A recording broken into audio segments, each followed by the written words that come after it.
Arnab, god bless you, god bless you. आपने colonel Goswami और हमारी सैनिक परंपराओं की लाज रखी है। God bless you my boy. Fight on. Thank you sir. Fight on. The battle has just started. Thank you sir. जय भारत, जय Hind. Thank you sir. General Bakshi साहब, आपने मेरे पिताजी के बारे में कहा और आप उन्हें जानते थे, एक एक्स सर्विसमैन थे, और 9 दिसंबर को उनकी सेकेंड डेथ एनिवर्सरी थी और उस दिन मैं तलोजा जेल में था। इससे ज्यादा मैं कुछ कह नहीं सकता, मगर आप उन्हें जानते थे। वो भी एक देशभक्त थे। 35 साल तक यूनिफॉर्म उन्होंने भी पहनी थी। एक फौजी का बेटा हूं। हम आतंकवादी नहीं है जनरल बख्शी साहब। जनरल, मैं बिट्टा सिंह से पूछना चाहता हूं, हम आतंकवादी नहीं है, मगर जब हम सच बोलते हैं, हमें आतंकवादियों की तरह अगर ट्रीट किया जाए तो हमारे मनोबल को तोड़ने की कोशिश है। मैंने ये ठान ली थी कि मनोबल नहीं टूटेगी, हौसला नहीं टूटेगा, बुलंदी और आएगी, क्योंकि बिट्टा साहब कोई गलती हमने नहीं की है। अगर एक व्यक्ति को लड़ना पड़े तो लड़ेगा, और जितने लोग चाहे वो आएंगे। और तलोजा जेल के बाहर बहुत लोग थे। बिट्टा साहब, ये मनोबल तोड़ने की कोशिश नहीं थी, और क्या थी? ऐसा है गोस्वामी जी कि जो बख्शी साहब ने बोला, बड़ा उन्होंने भावुक कर दिया। आपने ये क्यों नहीं कहा कि यह राजनीतिक आतंकवाद है, यह राजनीतिक गुलामी है, यह राजनीतिक गुलामी और राजनीतिक आतंकवाद के जरिए आपके ऊपर हमला किया गया। उस पत्रकार के ऊपर हमला किया गया जिस पत्रकार के ऊपर पाकिस्तान की आईएसआई थर थर कांपती है। आतंकवादी भाग जाते हैं, आपके मुंह से जब आवाज निकलती है पाकिस्तान की तरफ, तो AK-47 बना के उनको खत्म कर देती है। वो है गोस्वामी। आज इतनी बड़ी देर से जानता हूं। जब आपके ऊपर पुलिस ने हमला किया, जब आपके ऊपर राजनीतिक आतंकवाद का हमला हुआ, मुझे अपने दिनों की वो याद आई। और मैं पिछली बार भी कहा था, बख्शी साहब थे, मिश्रा साहब थे, बिट्टा बंबों से नहीं हारा, गोलियों से नहीं हारा, बिट्टा मौत से नहीं हारा, वह बिट्टा राजनीतिक आतंकवाद से हार गया। मैं हाथ खड़े करके कहता हूं, मैं हारा हूं तो राजनीतिक आतंकवाद से हारा हूं। आज अगर हमारी जीत हुई है तो सुप्रीम कोर्ट ने इस राजनीतिक आतंकवाद को बहुत बड़ी हार दी है।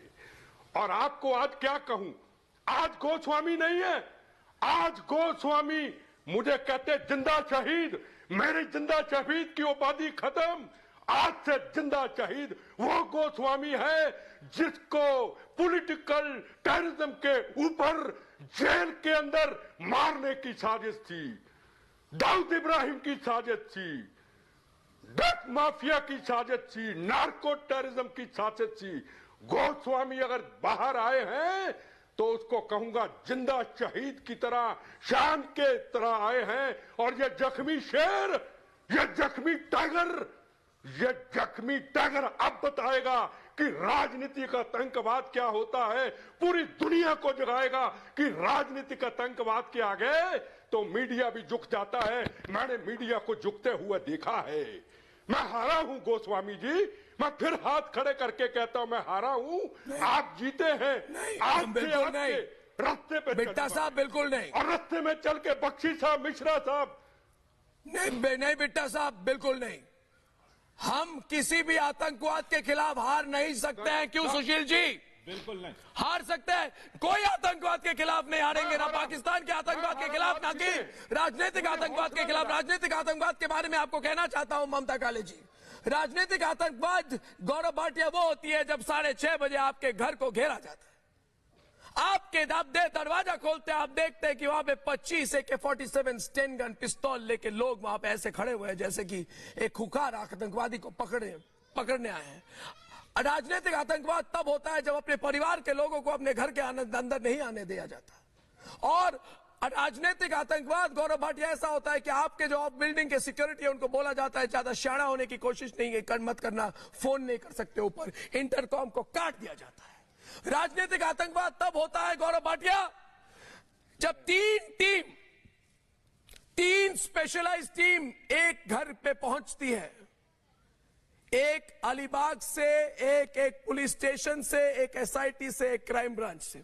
जब 4 रिंग बनाए जाते हैं गौरव भाटिया उस घर के, एक फ्लैट के बाहर, एक ब्लॉक के बाहर, एक बिल्डिंग के बाहर, पूरे 4 रिंग बनाए जाते हैं जैसे कि किसी एक अफजल गुरु या कसाब को पकड़ने की कोशिश हो रही हो। राजनीतिक आतंकवाद तब होता है गौरव भाटिया जब 15 लोग एक पत्रकार को उठाते हैं, उसे कपड़े नहीं पहनने देते, उसे जूते नहीं पहनने देते, उसके बेटे को उससे बात नहीं करने देते, उठाते हैं उसको और कहते हैं अभी पता चलेगा तुम्हारे साथ क्या होता। उसे कहते हैं राजनीतिक आतंकवाद।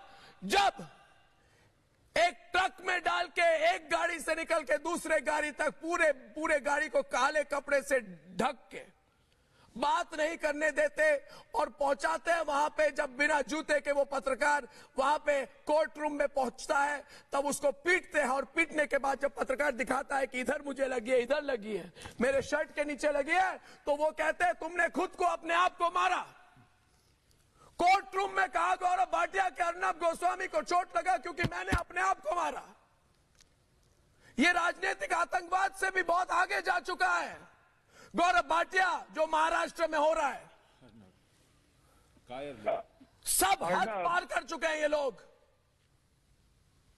अर्नब, शुरुआत मैं करूंगा, ये बहुत ही सुंदर पंक्तियां हैं, ये आपके लिए आज कह रहा हूं। फानूस बनकर जिसकी हिफाजत हवा करे, फानूस बन के जिसकी हिफाजत हवा करे, वो शमा क्या बुझे जिसे रोशन खुदा करे। ये अर्नब गोस्वामी मेरे दोस्त हैं और आज मैं अपनी पार्टी का प्रवक्ता तो हूं ही, लेकिन अर्नब मैं आपको कुछ बातें बताना चाहता हूं। जब आपको इस तरह से उठा के लेके गए तो पूरे देश को यकीन था कि ऐसी सलाखें नहीं बनी जिसके पीछे मेरे दोस्त अर्नब गोस्वामी को रख सके कोई। ऐसी कोई गोली नहीं है जो अर्नब गोस्वामी की छाती को भेद दे। लेकिन एक पल मैं आपको बताऊंगा जब मैं घबराया और मैंने वो पत्र लिखा आपके लिए, जब मैंने देखा आतंकवादियों से भी ज्यादा खराब सलूक आपके साथ हो रहा है। वो काला एक कपड़ा था, वो नीचे ढक दिया गया और आपके मुंह से आवाज निकली मेरी जान को खतरा है। पूरे देश को ये चिंता हुई कि अगर आज अर्नब गोस्वामी की जान को खतरा है तो ये देश के लोकतंत्र पे एक धब्बा होगा। और बड़ी बात मैं आपको बताता हूं, मुझे गर्व है, मैं भारतीय जनता पार्टी का राष्ट्रीय प्रवक्ता हूं। हमारी पार्टी सत्य के साथ खड़ी रही। आज सत्य का पर्याय अर्नब गोस्वामी बना। आज निर्भीकता की पत्रकारिता का पर्याय अर्नब गोस्वामी बना। और आप देखिए, मैंने कभी नहीं देखा कि जनता का इतना प्यार किसी पत्रकार को मिला हो। और आपको मालूम है पूरा देश क्या पूछ रहा था? अर्नब गोस्वामी आप बताइए, पूछता है भारत, वो मंजर क्या था? अर्नब मेरे दोस्त, वो मंजर क्या था जब जनता का शेर सर्कस के शेर के सामने आया? आप समझ गए सर्कस का शेर मैं किसको कह रहा हूं? वो सर्कस का शेर जो कुर्सी पे बैठ के सोचता है कि मैं कानून और संविधान से बड़ा हो गया। और गर्व है हमें इस बात का कि हमारे देश की न्यायपालिका वो है जिसने कहा कि नहीं, जो पर्सनल लिबर्टी है अर्नब गोस्वामी की, अगर इसको आज हमने सुरक्षित नहीं किया तो लोकतंत्र खतरे में आ जाएगा। जिसने कहा मीडिया का ये कर्तव्य है कि वो निर्भीकता से रिपोर्टिंग करे, the right of the media to report freely. और कस के थप्पड़ किसको पड़ा? बेबी पेंगुइन को पड़ा। बार बार बोलेंगे, वो थप्पड़ इतना करारा है कि आप बाहर आ गए अर्नब, लेकिन उसकी गूंज उनको बहरा कर देगी, उनको बहरा कर देगी। ये थप्पड़ जनता का है, सर्वोच्च न्यायालय का है। और भारतीय जनता पार्टी हमेशा सच के साथ खड़ी हुई है, ऐसे पत्रकारों के साथ खड़ी हुई है जिसकी मिसाल आज आप बन गए। गौरव मेरे दोस्त, बहुत बहुत धन्यवाद। मुझे कोई दो राय नहीं है मेरे मन में कि ममता ये पालघर के बारे में था, ये सुशांत के बारे में था, ये हाथरस के बारे में था। ये हमको चुनौती दी जा रही थी कि अगर तुम ऐसा और नहीं करते रहोगे तो तुम्हारे पर पीछे और हजारों केस लगा देंगे, तुम पत्रकारिता नहीं कर पाओगे, तुम चैनल नहीं चला पाओगे, तुम प्रोग्राम नहीं कर पाओगे, तुम्हें दिन भर सिर्फ कोर्ट कचहरी पुलिस के केस में तुम्हें घेर देंगे। और जैसे कि नवाब मलिक ने कहा था, तुम सुसाइड कर दोगे, तुम आत्महत्या करोगे। ये सारी बातें टेप पर हैं। मुझे तो आश्चर्य इस बात से है ममता, जब उन्हें भी पता है कि जनता जानती है तो उन्होंने ऐसा क्यों किया। एक्चुअली सबसे पहले एक लाइन बोलना चाहती हूं, धर्मो रक्षति रक्षति, यानी जो धर्म की रक्षा करता है धर्म उसकी रक्षा करता है।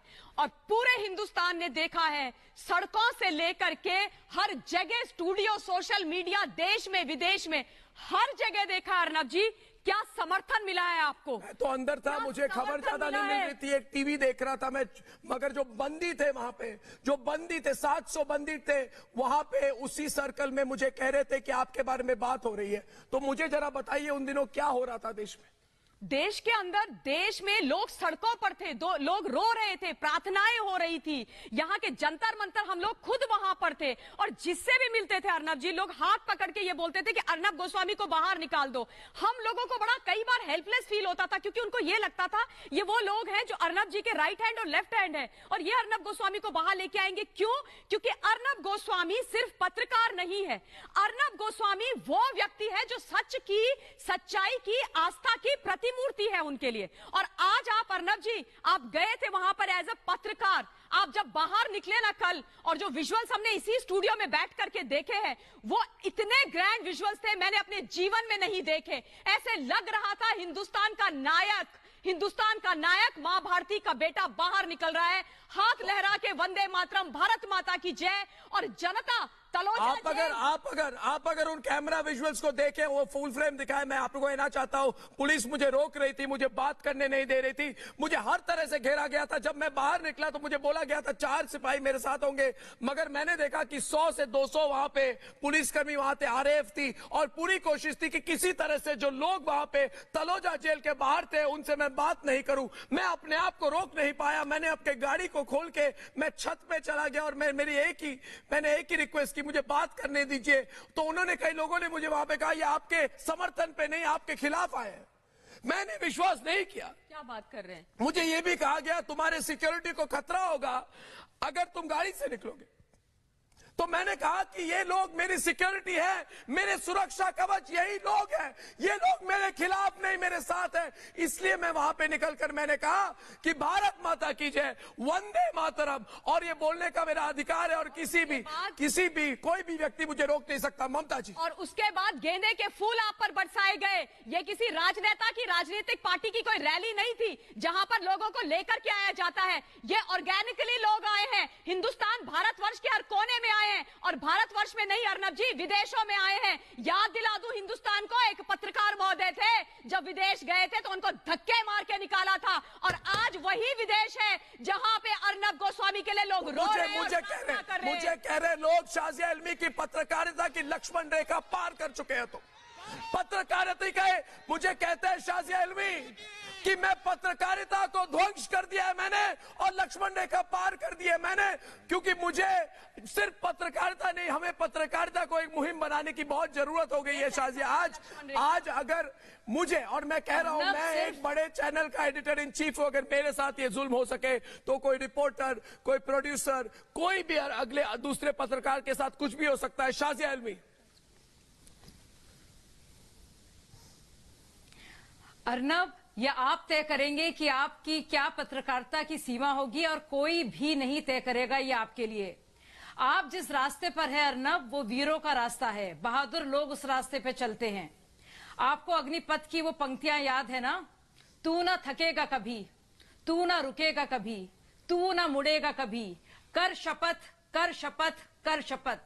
अग्निपथ, अग्निपथ, अग्निपथ, ये आपकी अग्नि परीक्षा थी, और आप इस रास्ते पर हैं। मैं आपको बता दूं कि चंद लोगों के अलावा, जो उससे व्यवसायिक ईर्ष्या के चलते और आपसे जाति दुश्मनी के चलते और राष्ट्रवाद के मुखालिफ होने के चलते आपके जेल जाने पर खुश थे, लेकिन ज्यादातर लोग 98-99% लोग दुआ मांग रहे थे, दलीलें दे रहे थे, परेशान थे, बेचैन थे। मैं खुद जानती हूं, लगातार मैं इतने लोगों को जानती हूं जिन्होंने मुझे फोन किया, जो आपके लिए दुआएं मांग रहे थे।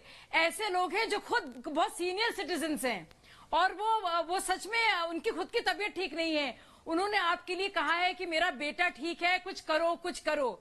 और मैं बताऊं आपको, जब मैंने वो तस्वीर देखी, सच में मेरा ये पूरा शुक्रवार से लेकर सोमवार तक बहुत ही वो खराब वक्त बीता। और मैं उसके बारे में ज्यादा बात नहीं करना चाहती क्योंकि हम लोग बहुत परेशान थे जो हम लोग ने तस्वीरें देखी हैं।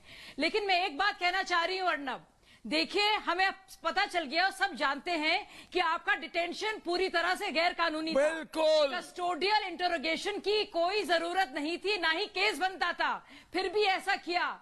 लेकिन आपके 8 दिन और 7 रातें और इतने ढेर सारे लोगों की बेचैनी, आपके परिवार के अलावा जो एक बड़ा परिवार है, जो भारत का परिवार है, जो आपका परिवार है, ये विशाल परिवार है, इसकी जो नींद खराब हुई है उसकी भरपाई कौन करेगा? अर्नब, यो स्टेट किसकी जिम्मेदारी कब लेगा और स्टेट के खिलाफ एक्शन कब होगा?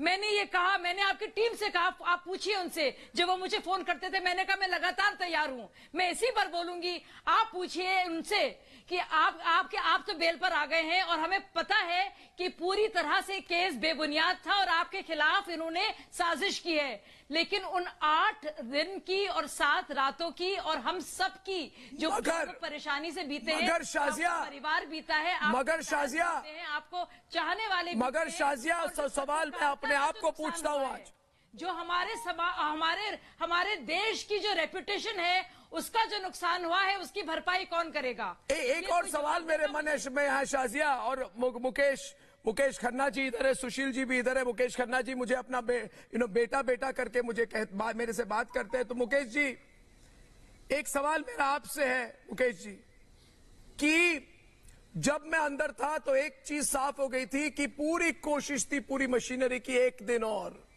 अरे एक दिन और, अरे एक बार और, अरे एक दिन और, अरे 2 दिन और, 1 हफ्ता और, मैंने किसी दिन देर से इसको और जेल में रखो। कोई प्रॉब्लम नहीं थी, एक्चुअली मैं तो पूरा एडजस्ट हो गया था जेल के अंदर। मगर मैं ये जानना चाहता हूं कि प्राप्त क्या हुआ उन्हें? कोई भी कुछ इतना कुछ करता है तो प्राप्ति क्या थी, उन्हें मिला क्या? मैं तो निकल आया, मैं तो नहीं बदला, प्राप्त क्या हुआ उन्हें? मुकेश जी, इसके बारे में आप कुछ कहेंगे? अर्नब जी, कुछ प्राप्ति नहीं हुई, उनको कुछ प्राप्ति नहीं हुई। आपको अर्नब जी 8 दिन के बाद फिर से आपके चैनल पर देखकर पूरा हिंदुस्तान बहुत खुश हो रहा है, हम सब खुश हो रहे हैं।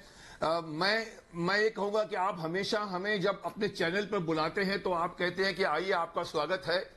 आज हम सब आपको कहना चाहते हैं आप ही के डिबेट में आपका स्वागत है। Thank you. आप जिस तरह से कल गाड़ी से छत से बाहर निकलकर जब आपने जो नारा लगाया है, भारत माता की जय, भारत माता की जय, आप शेर की दहाड़ लगी मुझे वो। अर्नब जी, आप पिछले 4 महीनों में देश के हीरो बन गए हैं सबके लिए, लेकिन कल जब आप ये 8 दिन की ये आप जेल से जो बाहर निकले हैं, आप हीरो नहीं सुपर हीरो बन गए हैं, आप शक्तिमान बन गए हैं आप। अर्नब जी, मैं आपको बता दूं, आपके पीछे मैंने आपके चैनल में 2 बार या 1 बार मैंने ये बात कही थी जो मैं आपके सामने फिर रिपीट करना चाहता हूं। द्वापर युग में हस्तिनापुर के भरे दरबार में दुर्योधन ने श्री कृष्ण को बंदी बनाने का प्रयत्न किया था और वहां पर श्री कृष्ण ने अपना विराट रूप दिखाया था। कलयुग में फिर से ये बात हुई है, आपको बंदी बनाने की कोशिश की गई है, आप जेल गए और जेल से बाहर निकलकर आपने अपना विराट रूप दिखा दिया है। आप मुझसे कहते हैं कि मैं आपको बेटा बेटा कहता हूं, मैंने आपको आशीर्वाद भी दिया था, मैंने कहा था विजयी भव पुत्र विजयी भव, आप विजयी भव के बन के लौटे हैं। लेकिन आज मैं आपको एक और आशीर्वाद देना चाहूंगा जो शायद पूरे देश भर के लोगों को पसंद आएगा। मैं चाहूंगा कि आप हमारे महाराष्ट्र के भावी नए मुख्यमंत्री आप बने। मैं आशीर्वाद देना चाहूंगा, महाराष्ट्र के मुख्यमंत्री भव, पुत्र मुख्यमंत्री भव, आप उसके लायक हैं। आप में वो कशिश है, आप में वो जोश है, आप में वो सोच है, आप में हर समस्या से क्या डीप में जाके आप इतने डिस्कशंस करते, मैं हैरान हो जाता हूं। जब आप 3-3 घंटे 3-3 दिन भर रोज डिस्कशंस करते हैं, सिर्फ एक टॉपिक पर नहीं, 3-3 4-4 टॉपिक पर। ऐसा चाहिए हमको महाराष्ट्र का सीएम, ये नहीं कि भाई किसी का पर्सनल वेंडेटा के लिए AK-47 लेकर किसी के घर में पहुंच जाओ। अरे साहब, एक ऐसे केस के लिए जिसके लिए सुप्रीम कोर्ट ने भी कह दिया है कि it was not a case of custodial investigation, custody की कोई आवश्यकता नहीं थी, साफ साफ वेंडेटा था आपके साथ। मगर मैं कहता हूं कि आपने मुझसे पूछा इनको कुछ मिला, मैं कहूंगा जीरो मिला इनको पूरी की पूरी बेइज्जती हुई है इन सब की। जिसने भी आपको पकड़ने की कोशिश की, आपने हासिल किया है, आपका कद 1000 गुना बढ़ गया है। आप जो कुछ भी बोलोगे वो पूरे हिंदुस्तान की आवाज होगी, हिंदुस्तान के लोग आपके साथ हैं। हम ये चैनल में जितने भी रोज डिस्कशन करते हैं आपके चैनल पर आकर, ये सभी मेरी बात को मानेंगे कि आप जिस तरह से आप एक कशिश होकर आप जो बात करते हैं उसको आप बरकरार रखिए। आपके अंदर एक और शक्ति आ गई है, तभी तो मैं कहता हूं आप शक्तिमान बन गए हैं। आप इसको इस्तेमाल कीजिए, आगे बढ़िए अपने चैनल पर। ये सारे जो दबे हुए केसेस हैं, स्पेशली CBI का केस दबा पड़ा है, ड्रग्स का केस दबा पड़ा है, ये सब सारे केसेस को बाहर निकालिए। जी, ये दिशा सालियान का मर्डर कौन है, SSR का मर्डर कौन है, मालूम कीजिए, मालूम करिए। लोग आपसे अपेक्षा करते हैं, मैं अपेक्षा करता हूं।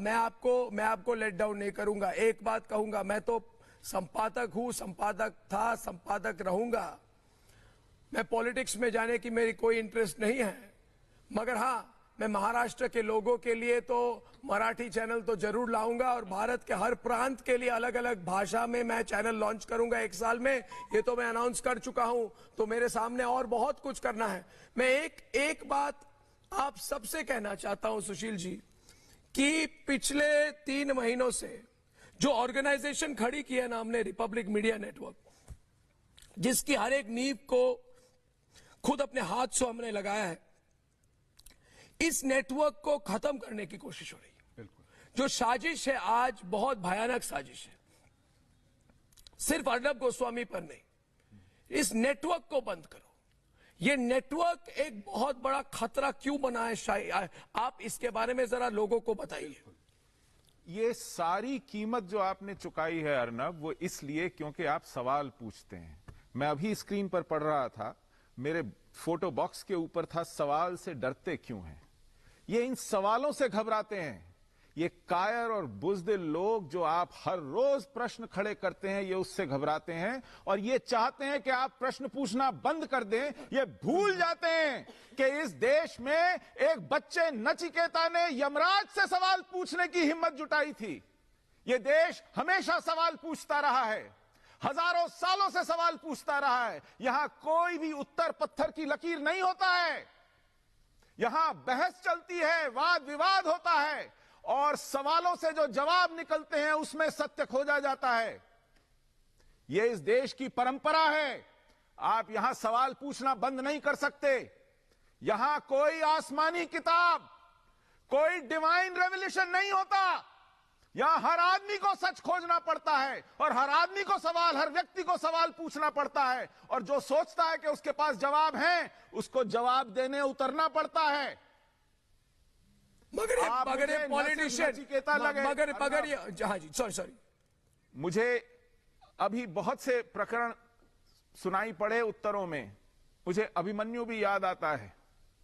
जिस तरह आप इन 8 दिनों में अर्नब अकेले पड़ गए थे, आप कौरवों के बीच घिरे हुए लग रहे थे। वेस्टेड इंटरेस्ट ने, बहुत ताकतवर लोगों ने, जिन ड्रग माफिया के ऊपर, जिन नारकोटिक्स डीलर्स के ऊपर, जिन मनी लॉन्ड्रर्स के ऊपर, जिनके पॉलिटिकल नेक्ससेस के ऊपर आपने सवाल खड़े किए थे, मुझे लग रहा था कि ये बहुत ताकतवर लोग हैं जो आज निपटाएंगे, इनको हाथ मौका लगा है। लेकिन मैथिली शरण गुप्त ने बहुत सुंदर पंक्तियां लिखी थी। सत्य कहता हूं सखे, सुकुमार मत जानो मुझे। सत्य कहता हूं सखे, सुकुमार मत जानो मुझे। यमराज से भी युद्ध में प्रस्तुत सदा जानो मुझे। आपने वो साहस दिखाया है, और लोगों को शायद ये मुगालता था, ये भ्रम था कि 7 दिनों के संत्रास के बाद धक्का मुक्की, मारपीट और तरह तरह की बेइज्जती के बाद आप टूट जाएंगे, आप 10 बार सोचेंगे। लेकिन जो बाहर निकलते वक्त आपने एक साहस दिखाया, वो सबके दिमाग में छप गया है, अंकित हो गया है। और उसी की याद दिला रहे थे जनरल बख्शी जब वो कह रहे थे कि एक फौजी के बेटे हो भाई, फौजी टूटता नहीं है। बिल्कुल नहीं। और इसके लिए मैं सच में ईश्वर की बहुत बहुत धन्यवाद करता हूं। मुझे तो मौका मिला है, मुझे मौका मिला है। और पुष्पेंद्र कुलश्रेष्ठ जी हमारे साथ है दिल्ली से, ये फॉर्मर सेक्रेटरी जनरल है प्रेस क्लब ऑफ इंडिया के। पुष्पेंद्र जी, सवाल मेरा ये है कि जब राजनेताओं से सवाल होता है तो कहते हैं आप व्यक्तिगत सवाल पूछ रहे हो, मगर जब एक पत्रकार को जेल में डाला जाता है तो कहते हैं ये हमारी देश की लॉ एंड ऑर्डर व्यवस्था है। ये मैं समझ नहीं पाता। कोई उद्धव ठाकरे या आदित्य ठाकरे को कोई कुछ पूछे तो कहते हैं तुम व्यक्तिगत बात पूछ रहे हो। ये राजनेताओं से राजनीतिक सवाल करना व्यक्तिगत कब से हो गया पुष्पेंद्र जी? देखिए अर्नब भाई, सबसे बड़ी बात यह है कि आप वहां जेल में थे, आपने बहुत कुछ अंदर सहा है, लेकिन मैं आपकी पत्नी और आपके बेटे को सैल्यूट करता हूं कि इस 8 दिन में वो किस कश्मकश में, किस साहस में रहे होंगे। अभी जीडी बख्शी साहब ने आपके पिताजी का जिक्र किया। आपके पिताजी ने इस देश को बाहरी ताकतों से सुरक्षित रखा, और आप उनके वो बेटे हैं जो इस देश के अंदर जो गद्दार हैं, जो आतंक को बढ़ावा देते हैं, जो देश को तोड़ने वाली ताकतें हैं, उससे आप इस देश को जगा रहे हैं, बता रहे हैं, समझा रहे हैं। और उद्धव ठाकरे ने या उन तो तमाम ताकतें जो ये समझती थी कि वो विचार को हथियार से डरा और मार सकती हैं, ये साबित हो गया कि विचार को हथियारों से न मारा जा सकता है, न डराया जा सकता है। अर्नब गोस्वामी की पत्रकारिता कैसे होगी, कौन करेगा, किस तरह की होगी, मैं ये पूछना चाहता हूं। 25 साल के जीवन में मैंने भी लोगों को बहुत पास से देखा है। कौन लोग तय करेंगे आपकी पत्रकारिता को? वो लोग फौज को दिल्ली भेजकर तख्ता पलट कराने की गलत खबरें छाप रहे थे, वो लोग जो इस देश में ट्रांसफर पोस्टिंग में पैसा खाते हैं पत्रकार, वो लोग जो पार्टी ऑफिस में बैठ के टिकटें बंटवाते हैं, वो लोग जो मंत्री बनवाते हैं, वो लोग जो प्राइम मिनिस्टर के मीडिया एडवाइजर बनने के लिए लाइन में खड़े होते हैं, कौन लोग तय करेंगे कि अर्नब गोस्वामी को कौन सी पत्रकारिता करनी चाहिए और कौन सी नहीं करनी चाहिए? जो लोग इसको प्रोफेशन समझते हैं, हमने देखा कि आप जब जेल में थे, भारत के प्रिंट मीडिया में और दूसरे चैनलों ने जो चुप्पी साधी थी, तो आप तो पॉलिटिकल टेररिज्म के शिकार हुए, लेकिन इस देश में एक इंटेलेक्चुअल टेररिज्म है जिसके शिकार हम लोगों को बाहर नजर आया कि ये कैसे काम करते हैं। इसलिए मैं मानता हूं कि आप एक विचार हैं, रिपब्लिक एक विचार है जिसे हथियारों से डराने की कोशिश की जा रही है, उसको उखाड़ने की कोशिश की जा रही है, लेकिन आपने ये साबित कर दिया कि विचार जो है वो हथियारों से कभी डर नहीं सकता है, हथियारों से कभी मर नहीं सकता है। इसलिए इस देश ने इस 8 दिन के अंदर एक बदली हुई पत्रकारिता देखी, एक ऐसी पत्रकारिता देखी जिसके अंदर वंदे मातरम कहना पाप था, जिसमें भारत माता का सम्मान करना पाप था, एक तरफ से सेकुलरिज्म का झूठा पाखंड था, इस देश में इंटॉलरेंस का पाखंड था, इसमें अमन की आशा का पाखंड था, इसमें हिंदू मुस्लिम भाई भाई का पाखंड था। बहुत सारे नैरेटिव आपने तोड़े, लोगों को वो नैरेटिव पसंद नहीं आया। लोग देश की बात करते हैं, आपने राष्ट्र की बात कर दी, आपने राष्ट्र की बात करी है, आपने सनातन की बात की है, आपने साधुओं की बात की है, संतों की बात की है। बिल्कुल की है और करूंगा क्योंकि अगर अर्नब जी, क्योंकि अगर पुष्पेंद्र जी अपने क्योंकि पुष्पेंद्र जी अगर ये देश ने साबित कर दिया है कि अर्नब गोस्वामी एक चलता फिरता विचार है, अर्नब गोस्वामी एक चलता फिरता ऐसा इंस्टीट्यूशन है जिसे तोड़ा नहीं जा सकता। मैं पुष्पेंद्र जी कि उन ताकतों को आपने जवाब दिया है। पुष्पेंद्र जी, हमें कहा जाता था कि तुम्हारी जो विचारधारा है उसका कोई स्थान नहीं है मॉडर्न इंडिया में। हमें कहा गया था कि तुम अगर वंदे मातरम कहोगे, अगर तुम भारत माता की जय कहोगे, तो तुम राइट विंग, सांप्रदायिक, नॉन सेक्युलर और कम्युनल इंसान हो।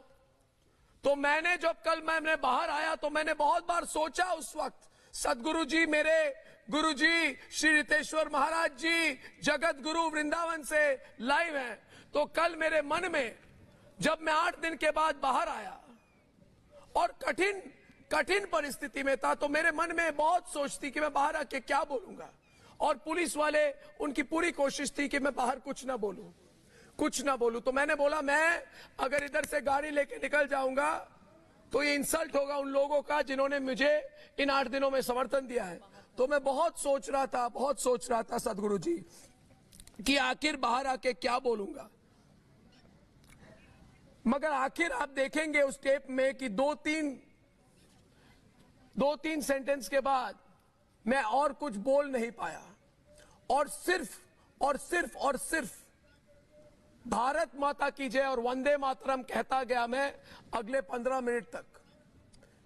क्योंकि अब ये एक, और मैं खुलकर कह रहा हूं आज सदगुरु जी, ये आज तलोजा जेल के बाहर से कल शाम 8 बजे एक विचारधारा की लड़ाई और शुरू हो गई है, और हो जाए भारत में विचारधारा की लड़ाई, क्योंकि हमारी विचारधारा भी भारतीय है। अगर विदेशी विचारधारा को इस देश में लाया जाएगा और हमारी विचारधारा को कहा जाएगा इस देश में नहीं रह सकते, कि साधुओं के लिए बात करोगे तो सांप्रदायिक हो, हाथरस की सच्चाई दिखाओगे तो तुम सांप्रदायिक हो, तुम संघी हो, तुम ये हो वो हो, तो हम भी चैलेंज करेंगे। सदगुरु जी, चैलेंज करने का समय आ गया है। आपको क्या लगता है? और आपने जो वृंदावन में मेरे लिए जो प्रार्थना की है, यज्ञ किया है पिछले 8 दिनों के लिए, उसके लिए भी बहुत बहुत धन्यवाद सदगुरु जी। अर्नब जी, पहले ये दीपक मेरे अर्नब के लिए, मेरे प्यारे के लिए है। मैं यमुना के किनारे बैठा हूं, तट पर भीषण ठंड है। हजारों साधु विगत 3 घंटे से, हजारों लोग वृंदावन में जो कभी सड़कों पर नहीं आते, मैंने अपने 40 साल के इस जीवन में पहली बार देखा कि वो साधु संत महंत अपने आश्रमों से बाहर निकलकर कहे कि नहीं गुरुजी, हम सब मिलकर अर्नब बेटा के लिए आवाज उठाएंगे, हम सब मिलकर राष्ट्रवाद के लिए आवाज उठाएंगे। और सिर्फ इसलिए नहीं कि आप पाल घर की बात उठाते हो, चाहे पाल घर में साधु की हत्या हो, चाहे दिशा साल्यान की हत्या हो, चाहे सुशांत की हो, चाहे एक मजदूर किसान की हो, अरे अर्नब किसी एक की नहीं, अर्नब भारत की आवाज उठाते हैं, अर्नब राष्ट्र की आवाज उठाते हैं। और सुनिए अर्नब जी, आपने कल भारत माता की जय कहा, वंदे मातरम कहा, एक नई लकीर खींच दी है, एक नए भारत का सूत्रपात कर दिया है कि जेल से निकलकर, और मैं आपकी घबराहट भी देख रहा था गाड़ी में, आप उछल गए थे सीट के ऊपर और निकल गए गाड़ी से ऊपर, और दोनों मुट्ठी भींच कर जब आपने कहा वंदे मातरम, वंदे मातरम, भारत माता की जय, भारत माता की जय, मैं सत्य कहता हूं अर्नब जी, सत्य कहता हूं, रोम रोम खड़े हो गए प्रत्येक भारतवासी के, 100 करोड़ भारतवासियों के।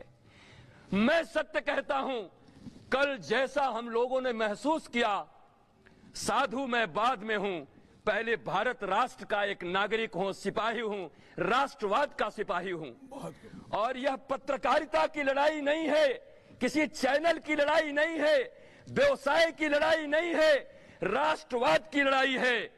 आतंकवाद के विरुद्ध आपने बिगुल फूंका है, इसलिए आतंकवादियों के साथ आपको जेल में ठूंस दिया गया, उस जेल में डाल दिया गया जहां आतंकवादी बंद है।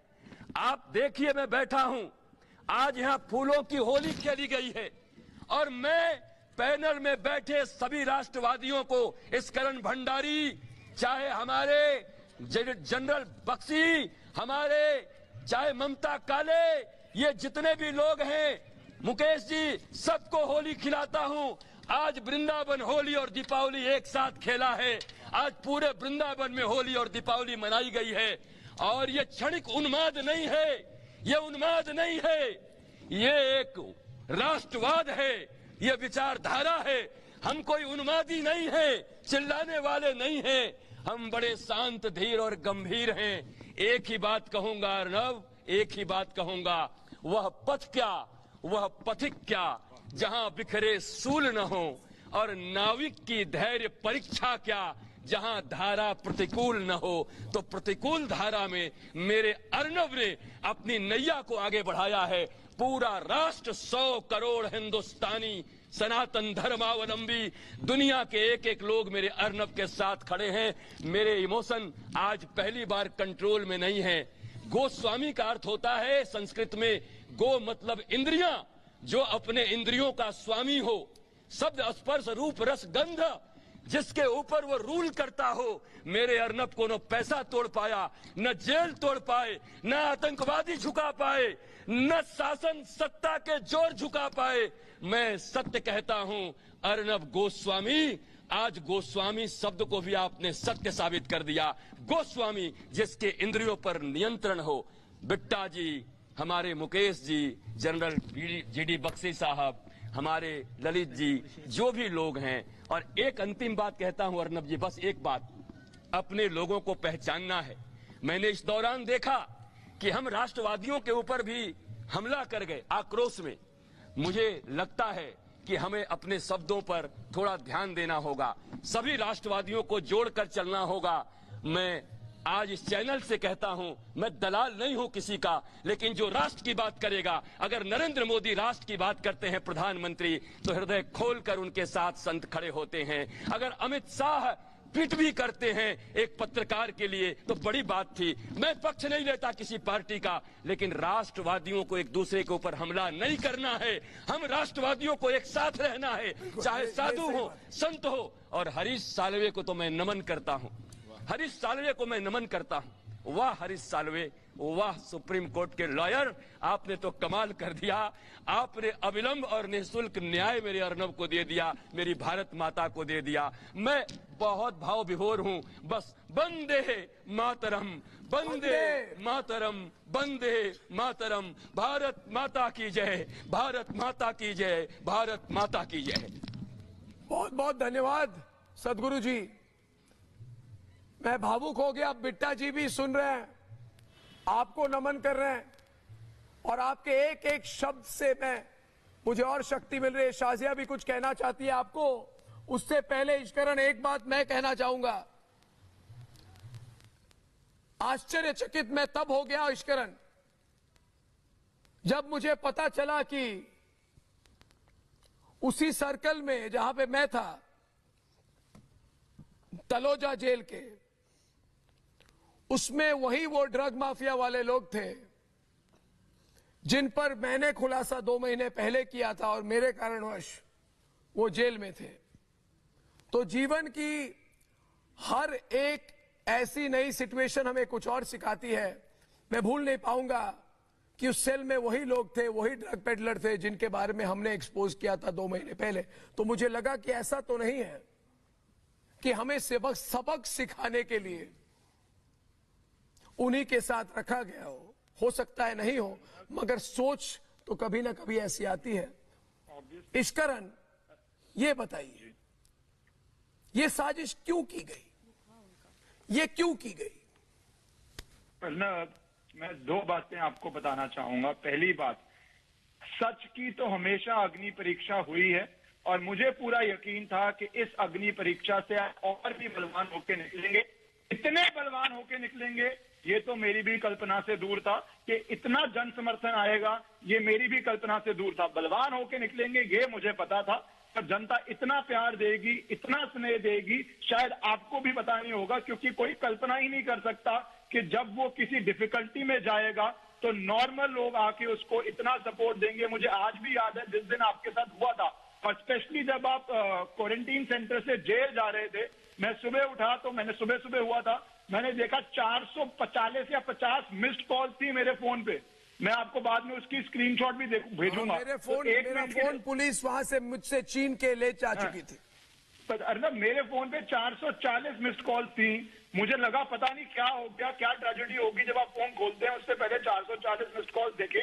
उसके बाद देखा मैंने सारी कॉल्स आपके लिए थी, क्योंकि जो सुबह सुबह लोग मुझसे पहले उठ के टीवी देख चुके थे उन्होंने देखा था क्या हुआ था। अब मैं इसमें दो बातें और बोलना चाहूंगा कि उस जेल की जो आप बात कर रहे हैं और ये क्या हो रहा है। आपने कहा आपके साथ व्यवहार टेररिस्ट से भी बदतर किया गया।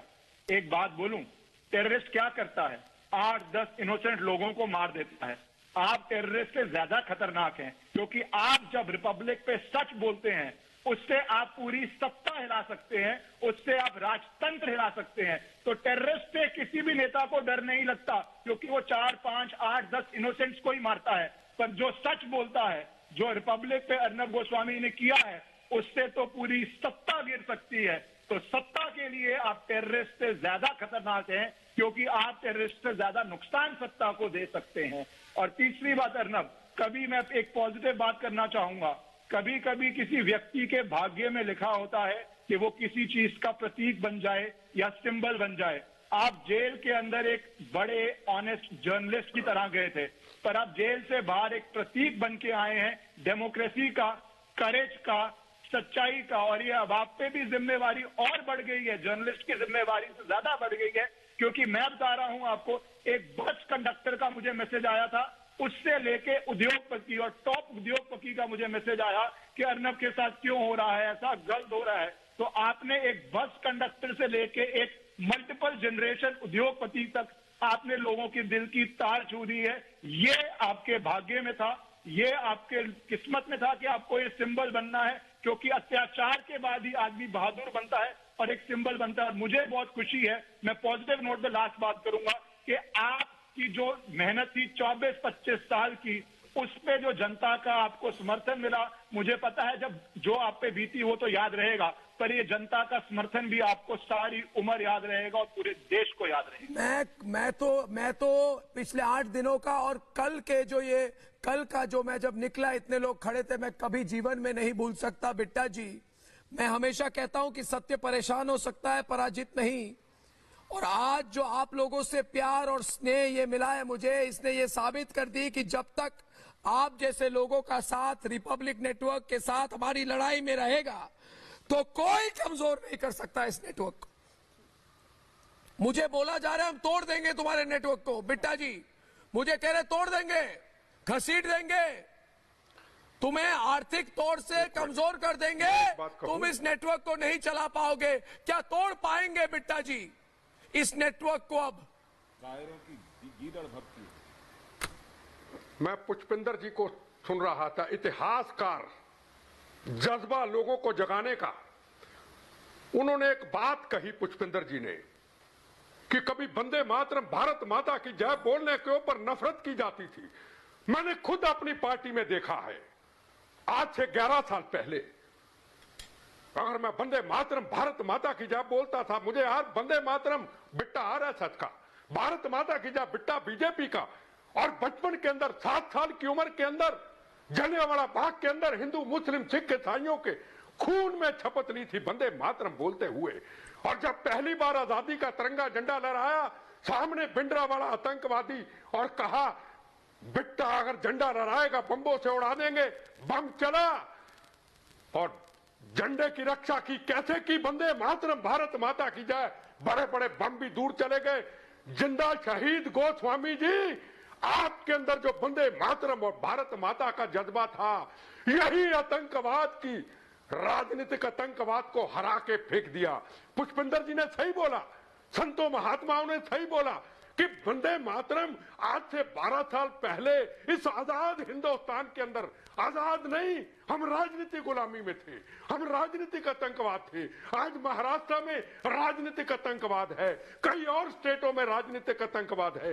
मैं फिर कहूं, मैं हारा हूं, मैं जीता नहीं हूं राजनीतिक आतंकवाद से, बम्बों गोलियों से जीता हूं। पर जिंदा शहीद गोस्वामी जी, आप जीते हैं, आप हमारे आदर्श हो, पीछे हम चलेंगे, किसी की हिम्मत नहीं है। आपकी तरफ देख ले, देश पूरा आपके साथ है। पर पूरे आज मीडिया को, हिंदुस्तान के मीडिया को कहना चाहूंगा, अपने रस्तों को बदलने की कोशिश करो, अपने रस्तों को अलग बनाओ, आजाद विचारधारा करो। दूसरे मीडिया को जिस तरीके से पुष्पिंदर जी ने बोला कि बिल्कुल ठीक बोला मीडिया की पुष्पिंदर जी। विचारधारा को एक आजाद बनाना चाहिए, उस रास्ते पे चलने की जरूरत है। पुष्पिंदर जी ने बिल्कुल सही बात कही थी वहां पे। मूल बात क्या है कि विचारधारा की लड़ाई मीडिया में भी है और हो सकती है, मगर अभी तो मुझे लगता है हम पीछे नहीं हटने वाले। आपको क्या लगता है ममता जी, पीछे हटेंगे क्या? सवाल ही मैं कहता हूं पैदा मीडिया में उनको बदलना पड़ेगा, हमें नहीं। सवाल ही पैदा नहीं होता अर्नब जी पीछे हटने का। हम आपके साथ खड़े हैं और साथ रहेंगे, और हम देखेंगे जो लोग ये कोशिश कर रहे हैं ना कि ये रिपब्लिक को बंद करेंगे, उनके लिए ये लाइन है कि दम है तेरे दमन में कितना, देख रहे हैं और देखेंगे, किसी में इतनी ताकत नहीं है। और बाय द वे एक चीज और, आज ना मैं महाराष्ट्र के मुख्यमंत्री जी, गृह मंत्री जी और सीपी साहब को धन्यवाद देना चाहती हूं। अब सब लोग सोच रहे होंगे कि ममता को क्या हो गया, धन्यवाद क्यों दे रही है? इसलिए धन्यवाद दे रही हूं कि आज आपने हिंदुस्तान की जनता को यह दिखा दिया कि अर्नब गोस्वामी का दूसरा स्वरूप क्या है। पहली बात। दूसरी बात, हम हिंदुस्तानी ना कहीं बिखर गए थे, आज एक प्लेटफॉर्म पर आ गए हैं, इकट्ठे हैं, पांचों उंगलियां मुट्ठी बनके एक साथ हैं और आपके इस दमन का बदला लेने के लिए और आपसे टकराने के लिए तैयार है, और हमारी आवाज ही आपके लिए और उन्होंने ये कहा था मेरी टीम ने, एक तो मैं बिल्कुल अकेला नहीं हूं, आप जैसे लोग हमारे साथ हैं, शाजिया हमारे साथ है, बिट्टा जी हमारे साथ है, पुष्पिंदर जी हमारे साथ है, मेरी टीम हमारे साथ है। मेरी टीम बिल्कुल मुझे कभी अकेला फील नहीं करने देती। मैं एक चीज बोल सकती हूँ? हाँ जी प्लीज बोलिए। ऐसा है कि आप फौजी के बेटे हैं, आप FO army navy paramilitary forces में देखेंगे, जब कमांडर